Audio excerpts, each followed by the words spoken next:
Anderson, you've had an individual champion. You got 2 of them this weekend. Yes, that's important. I think it's been a couple of years since we've had 2 champs. So there's a drought, right? And then you get 2 champs. And that's a badge of honor. Not the badge of honor, but it's a badge of honor. So that's a tribute to those 2 guys for sure. Probably left some off the table too, the way we think, right? Both of them were able to avenge earlier season losses of both Richards and Dudley. What's that say just about the progress and kind of the strides they're making heading towards New York?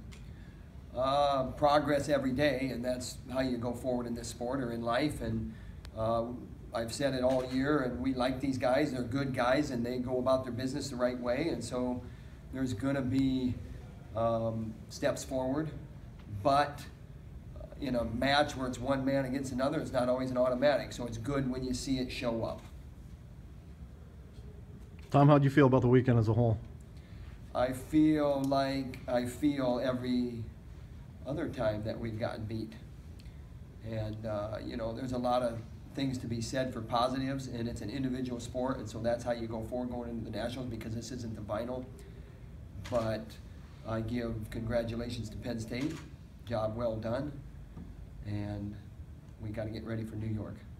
What do you think the odds are of getting 2 at-large picks at 65 Good question. That's a great question, and we're on it.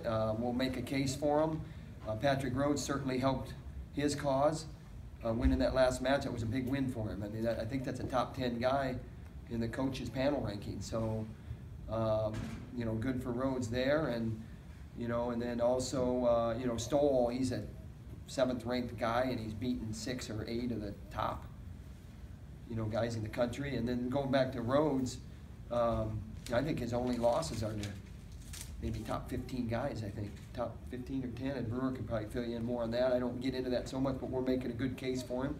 I think the deadline's at 10 o'clock tonight, Eastern time, and so all that will be submitted, and then it's in the committee's hands. Rhodes got a nice kind of reception after he won his last match here at Carver. You know, what's that say just about? Yeah, he even talked about that. You know, it's not what he wanted, but it felt good to win a match in front of the fans, and it was a big match for, turns out, for team scoring. And he was talking about it upstairs, and then you know, Terry made the comment, well, that's all you could do. You know, 7th place was your championship, and that's absolutely right. So he did what he could do at that point. And you know, he's a senior too.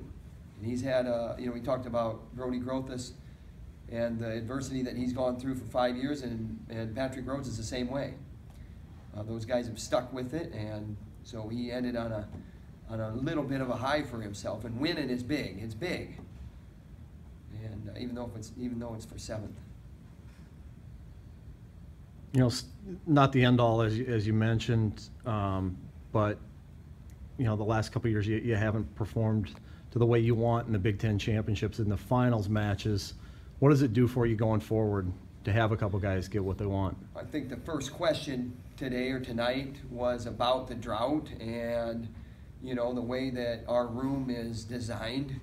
You know, that's a badge of honor. I mean, there's a board for Big Ten champions, and we put 2 new names up there. That's important. You know, one of the bedrock Gable principles is it's easier to go forward with success.